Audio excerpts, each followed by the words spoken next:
Kapamilya Star, pasok sa TV5. Mas malawak na collaboration sa 2026.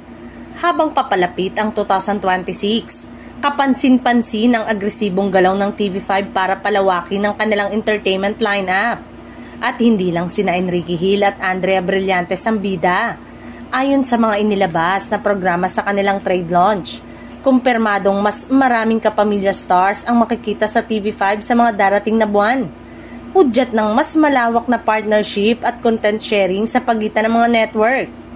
Isa sa mga highlight ng 2026 slate ay ang international team series na The Secret in Prague na pinagbibidahan ni Enrique Hill at Andrea Brillantes. Ang proyekto ay isa sa pinakamalaking bagong offerings ng TV5 at inaasang magiging malaking comeback spotlight para sa dalawa sa primetime. Bukod dito, nakahanay din ng isa pang malaking serye ang TV5 adaptation ng hit 2024 MMFF film na The Kingdom, kung saan tampok si Piolo Pascual kasama sina Derek Ramsey, Christine Reyes, Sue Ramirez at Raisa Senon.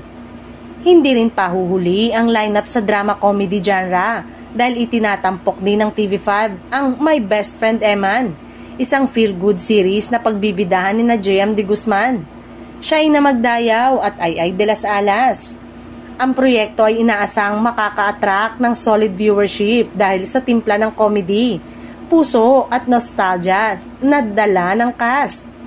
Ayon sa mga insiders, hindi pa dito nagtatapos ang pagpasok ng kapamilya artist sa TV5. Tinutulungan umano ng network ang industriya sa pamamagitan ng mas pagbibigay ng mas maraming platform para sa mga artista at content creators.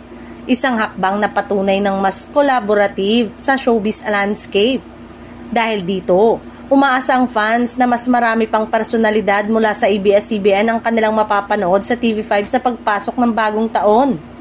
Sa kabuuan, 2026 ang taon na mas lalawak ang galaw ng kapamilya star sa iba't ibang network at kabilang dito ang mas malaking papel ng TV5 bilang tahanan ng sari-saring palabas. Kung magpapatuloy ang ganitong direksyon, malinaw na mas magiging masigla, mapagbigay at interconnected ang mundo ng Philippine entertainment sa mga darating na panahon.